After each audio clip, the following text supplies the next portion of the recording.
The neon lights of New Kadara's entertainment district flickered against the perpetual twilight sky, casting purple and gold shadows across the crowded streets. Commander Louis Chen adjusted his flight jacket as he led his squadron through the doors of the Embers Rest, a mid-tier establishment known for serving decent food to off-duty pilots and the occasional curious Drakthen. The Drakthen, locals called them dragonfolk, had been humanity's reluctant hosts for 3 years now, ever since the colony ship Prometheus crash-landed on their world. Towering reptilian beings with iridescent scales and eyes that burned like molten copper, they tolerated the human presence with barely concealed disdain. Louis noticed her immediately.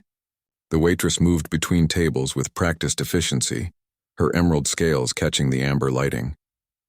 She was young for a Drakthen, perhaps equivalent to a human in her early 20s.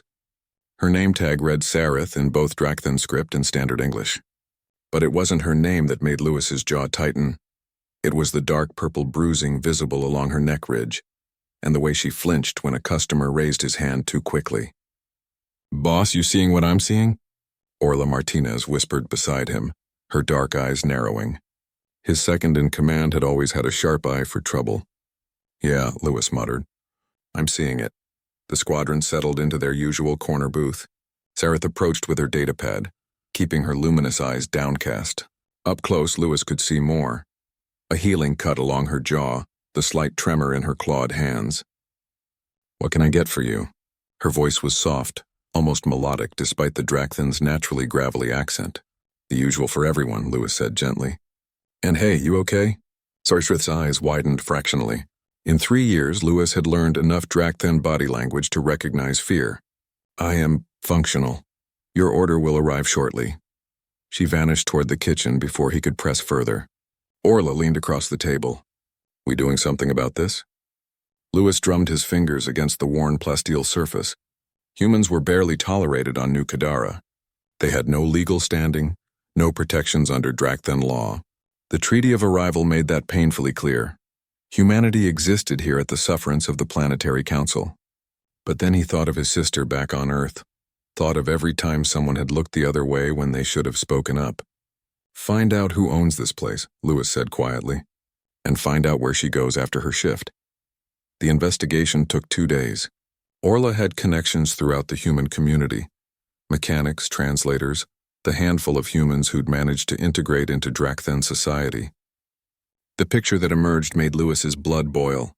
Sarith was owned, literally owned, by Kraft, a mid-level Drakthen bureaucrat with connections to the Planetary Council. Indentured servitude was legal on New Kadara, and Sarith's family had sold her contract to cover debts. Kraft ran the Embers Rest and 3 other establishments, and his treatment of his property was an open secret that no one dared address. "We can't touch him directly," Orla said, spreading holographic documents across Louis's quarters. "But I found something interesting. Kraft's businesses rely heavily on food shipments from the agri-platforms, platforms that need regular maintenance." "Maintenance provided by?" Orla's smile was sharp. "Human engineering crews. Funny thing about those plasma regulators, very temperamental, prone to delays." Louis studied the shipping manifests, wheels turning. "We'd need leverage. Something bigger than just supply chain disruptions." "Already ahead of you, boss." Orla pulled up another document. "Remember that atmospheric data we collected during last month's training exercises? The stuff about the solar flare interference patterns? The data the Planetary Council has been begging us for? The very same. Turns out they need it pretty badly for their new satellite network. Worth a lot to the right people." Louis felt a slow smile spread across his face.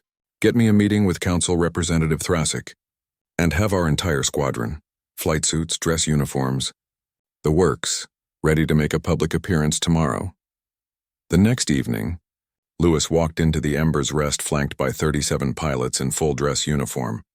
Every human pilot stationed in New Kadara.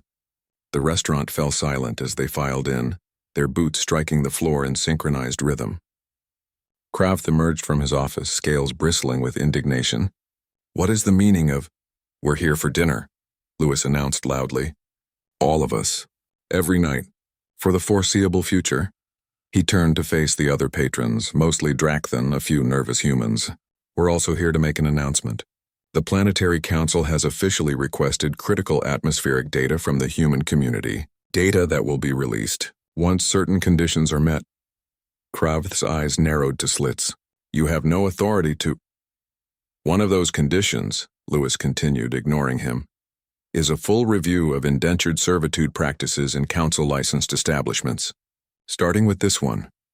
He pulled out a datapad projecting an official holographic seal, the mark of Council Representative Thrasic. Effective immediately, Sareth's contract has been purchased by the Human Pilots Relief Fund and voided. She's free to go.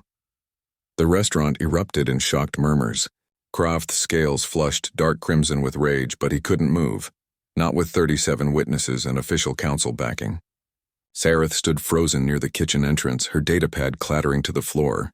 Lewis approached her carefully, keeping his movements slow and non-threatening. You don't have to stay here. We've arranged temporary housing in the human quarter if you want it. No obligations. No contracts. For the first time, Sareth looked directly at him. Her copper eyes were wet with tears that reflected the amber lighting like liquid gold. Why? She whispered. We are not... Your people treat us as we treat you. Because someone should, Lewis said simply. Because looking away is how the worst things happen. Because we're better than that. He extended his hand, a human gesture she likely didn't fully understand. After a long moment, she reached out with a trembling claw and touched his palm. Behind him, Orla began a slow clap. One by one, the human pilots joined in. Then, to Lewis's surprise, a few Drakhthan customers stood and added their own rhythmic clicks of approval.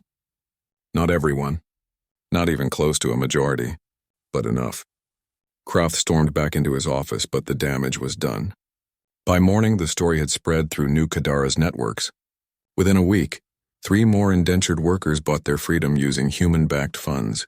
The Planetary Council, embarrassed by the attention, quietly passed reforms. It wasn't a revolution. It wasn't even close to solving the deeper problems between their species, but it was a start. That night, as Lewis walked back to the human quarter with his squadron, Orla bumped his shoulder companionably. Not bad for a day's work, boss. Lewis thought of Sareth's tears, of her trembling moment of hope. We did what humans do best. What's that? We gave a damn. Above them, New Kadara's twin moons cast silver light across the alien city, illuminating the bridge between 2 different worlds, a bridge built one brave choice at a time.